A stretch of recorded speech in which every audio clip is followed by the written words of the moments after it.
Hey guys, এক ছোট্ট blog video নিয়ে আপনাদের সামনে চলে এসেছি। তো আজকে বাড়ি থেকে বার হয়ে গেছি একদম আমাদের ঠিক কালীতলায় কী উদ্দেশ্যে যাচ্ছি আজকে সেটাই আমি তোমাদেরকে দেখাবো। আজকে আমাদের কালীতলায় পুজো হয়েছে, তো সেই উপলক্ষে দুপুরে মানুষকে মহোৎসব খাওয়ানো হবে। তো সেই জন্য রান্নাবান্না এদিকে চলছে। গত রাতেই আমাদের পুজোটা হয়ে গেছে, গভীর রাতে, রাত 12টার দিকে।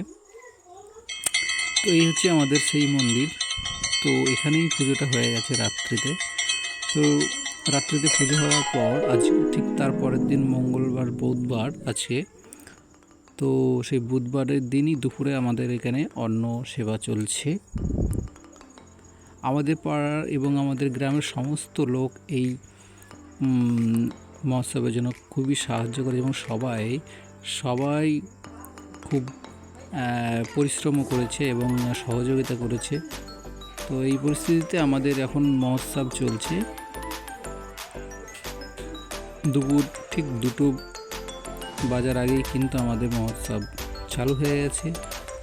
এখানে কচিকাঁচা বাচ্চা সবাই কিন্তু দেওয়া থাকা করছে, তারা কিন্তু খুব আনন্দের সঙ্গে এই পরিবেশনগুলো করছে। আর সবথেকে বড় কথা হচ্ছে এদের কিন্তু খুব ভালো লাগে। আমরা কিন্তু দিতে গেলেও তারা নিজে থেকেই কিন্তু পরিবেশন করার ইচ্ছা প্রকাশ করে এবং তারা কিন্তু দেয়। তো সেই কারণে আমরা তাদেরকেও ছেড়ে দিই। তো তারাই কিন্তু বাচ্চারাই কিন্তু বেশিরভাগ পরিবেশন করছে এখানে। তো খুবই একটা ভালো ব্যাপার। আর সবথেকে ভালো ব্যাপার হচ্ছে প্রত্যেকটা মানুষ আমাদের গ্রাম থেকে এখানে এসেছে এবং তারা দুপুরে এই যে আয়োজন, এত বড় আয়োজন, তারা সেখানে সামিল হয়েছে এবং তারা মহোৎসব খাচ্ছে।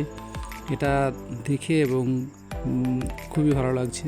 কারণ গ্রামের সমস্ত লোক সেদিন দুপুরবেলা এখানে এসছে, উপস্থিত হয়েছে এবং অন্ন সেবা করেছে। তাদের জন্যই আয়োজন ছিল, নাহলে সেগুলো হয়তো নষ্ট হয়ে যেত। যাই হোক, আমিও কিন্তু কিছুক্ষণ আগেই খাওয়া দাওয়া করে নিয়েছি মায়ের প্রসাদ।